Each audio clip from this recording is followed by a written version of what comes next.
Hey guys, this is Dragon Rockstar 128 here, coming at you with a deck profile. Now, I've been working on, obviously, you know, my Dragon deck for over a couple months lately, and I know that you guys are always asking me to create a deck list and many things like that. And in this video, I will leave the deck list down in the description below, so keep your eye out on that. Anyway, let's go ahead and get started with the deck profile. For starters, obviously, you run your triple Lightpulsar. This is still kind of like a Chaos Dragon build, but except this is a turbo Chaos Dragon build. It works real fast, and it controls. It's basically a control deck. But run 3 Lightpulsars, because Lightpulsar is amazing. Follow with your Lightpulsars, you run your 1 Red Eyes. Red Eyes is always good. I started playing Red Eyes instead of. I took out Black Hustle Soldier on for the beginning for a good reason, is because when you have him, you brick with him. And when you brick, it's kind of hard to summon him. But with Red Eyes, he's always good in grave or in hand or on the field, no matter what. So that's the dragon part of it. For the 6th engine that goes with the Lightpulsar, run triple Destiny Hero Malicious. Malicious is always good.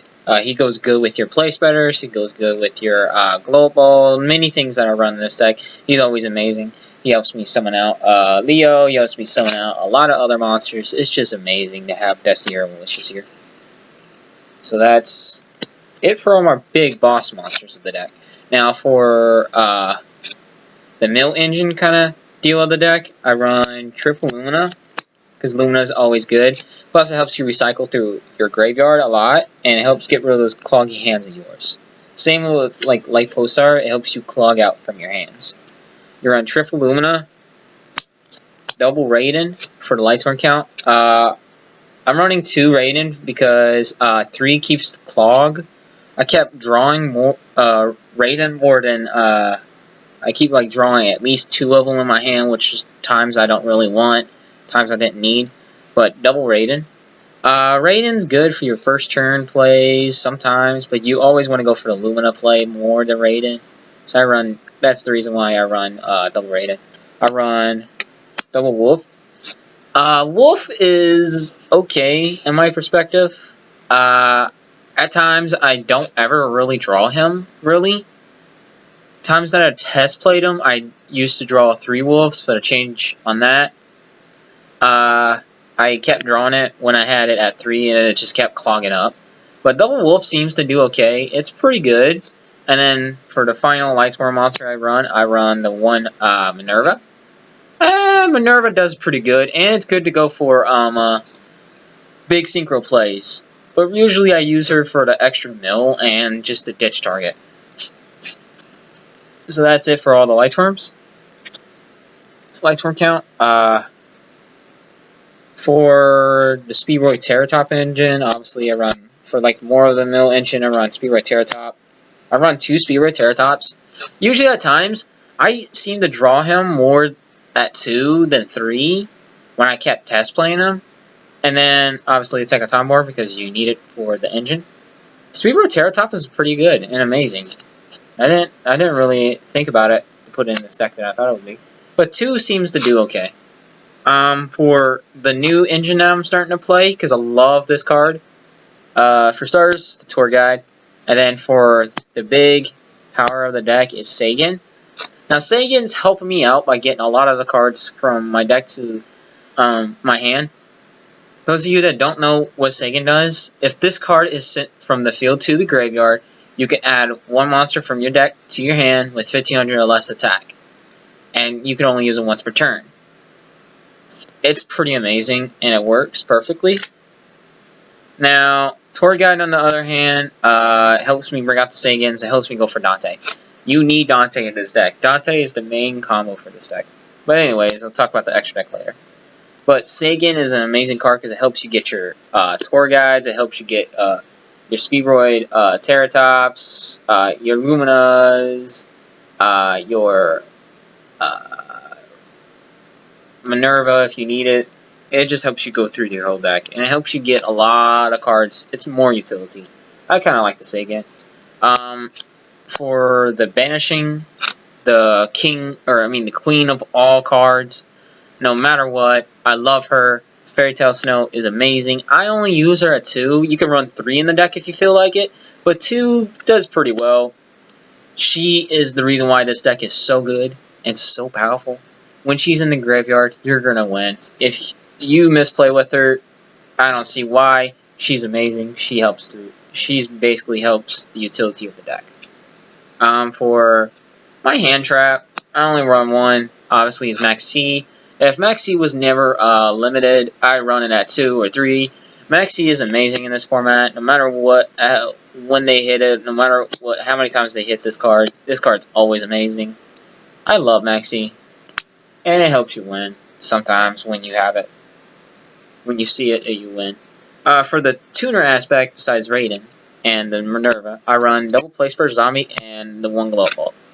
Glow Bolt helps out summoning out a lot of good cards. And Plaguespreader as well. Plaguespreader is Plaguespreader. I only like it at 2. 3 Plaguespreader clogs a lot, so I only run it at 2. And then the 1 Glow Bolt is always good when you mill it. It's always good when you have it. It's some good. And if you draw this, if you don't need it in your hand as times, you can always use Lumina to ditch it. So that's it for all my monsters. Now for the spells, I've been testing a lot of cards in the spells, but I think this would be good. For the draw power of the deck, triple Allure. Allure is good because you have a lot of darks in the deck, and you can just continue your plays. So Allure is always good. Triple Solar Recharge because Solar Recharge, and you have a great deal of Lightsworn monsters you don't want in your hand at times, like Wulf and Minerva. You don't want those cards in your hand at all times, and Solar Recharge always does good. I never actually brick with Solar Recharge. For the 2 of, I run double Charge of Light Brigade because charge is charge. It's amazing. It's good. I like it. No matter what, you always run 2. For the 1-ofs, 1-of spells, I run 1 Upstart, 1 Foolish Burial, and 1 Galaxy Cyclone. At times, I do need a second Galaxy Cyclone, but usually I don't really need it because I always go for game. Foolish Burial is always good in Upstart because you need more draw power. The more draw power you have in this deck, the more speed you have, and the more chance you'll win.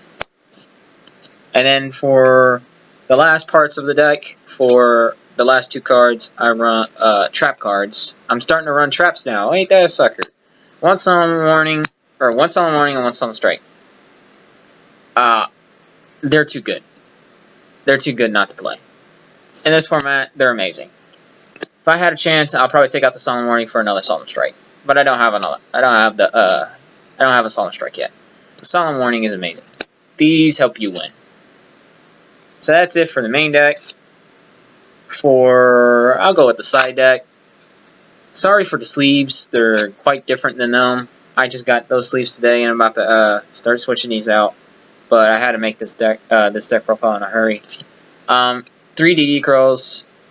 Obviously, DD Crow is amazing. It's good against your Fernoi matchup, against the Samurai Lightsworn, whatever the heck you call it, deck. Like this, DD Crow wins games. For the not really negation, but get rid of engine, I guess, if you want to put it that way. Like Ghost Orcs, no rabbits is good. At times I do switch it out, at times I don't. It's good. It just helps get rid of those. It's a problem solver for you. Against like XYZ heavy decks, double Flying Sea. Flying Sea is always good. Helps get rid of your opponent's stuff and it slows down your opponent. Now this is a different side deck card I'm starting to run. I don't think it's a. I believe it's good. You have a big light amount of monsters in this deck. I run the 1 Honest. It's too good not to play. I always side deck this out, or always side through my deck just to get this. This card's amazing. I won several games with this. I like it. And then for the spells, the spells I run double Book Eclipse.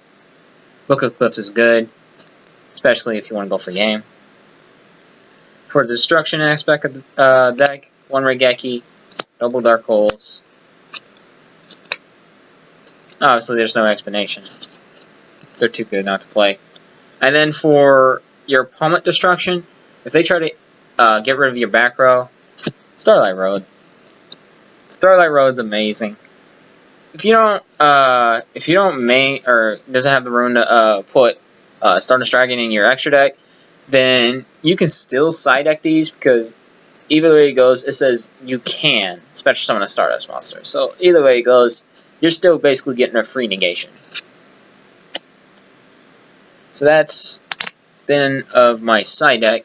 Now for the extra deck, there is some cards in here I would take out just to try out other cards, but for now I like my extra deck how it is. It works. It works perfectly how it goes. For starters, one Beatrice, because Beatrice is always your main combo of the deck. She just helps. She's utility. She works in the deck. For my rank 4s, one Castel, one Diamond Crab. Diamond Crab for game, Castel just to help get rid of. It's a problem solver. It helps me get rid of stuff that I don't want to see on the field. Rank 3s, double Dante, because you always want to go and make Dante as fast as possible, so you can get utility out of your whole deck. Dante is amazing. And then for the last rank 3 is one Leviair, because Leviair is good. Plus, it helps you recycle through your banished monsters like your Plaguespreaders, and if you banish Blow Up Ball by Fairytale Snow's effect or stuff like that, he helps get out everything. For the Synchros, for level 7s, one Black Rose Moonlight because Moonlight's Moonlight. And I actually learn a new combos with him, and I literally go for game a lot with him. Then for my last level 7, Michael. Michael's always because you run Lightsworn, so why not? For the 8s, which is a big count in this deck, I run the one Stardust, because obviously, one Scarlight, one Void Orb, one Beetles, and the one Scrap Dragon.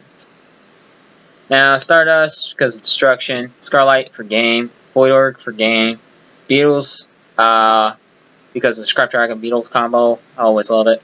So, they got their utilities, they serve more purposes in the deck. Scrap Dragon I always bring out. It always wins. For my level 9, this is my first time actually playing this. It's kind of hard to pronounce this. I don't know if Kriston, Quoron or something like that. This card's pretty good. I love its effect. It is amazing. I go for game a lot with this card. Even though it's a 3k beat stick, it does take a little bit to make. You can go in it with your Plaguespreaders, your Glow Up Ball, your Raidens, and some other card that you can summon out. It's level 9, so it basically helps you. If you got a level 9 play on the field, you can just summon it. It's good. Those of you that don't know what its effect is, you can target monsters your opponent controls, or in graveyard, and you can banish them equal to the number of monsters you use to synchro summon this card. So it helps get rid of problems against your opponent, and it helps you go for game. I like it. And then obviously the one Leo, because Leo is Leo, and it works. Now that's the end of my deck profile. Please like, comment, or subscribe. This deck does work pretty well, and this deck does pretty well in tournaments and I haven't tried it out in my regionals yet, but it does pretty well in tournaments and other things like that of this nature. I like the deck. It works. It pretty well works. If you want to try some other cards, like maybe you could try out Gores or Blacklist of Soldier Envoy at the beginning, and other things like that. So if you, excuse me there, I'm sorry.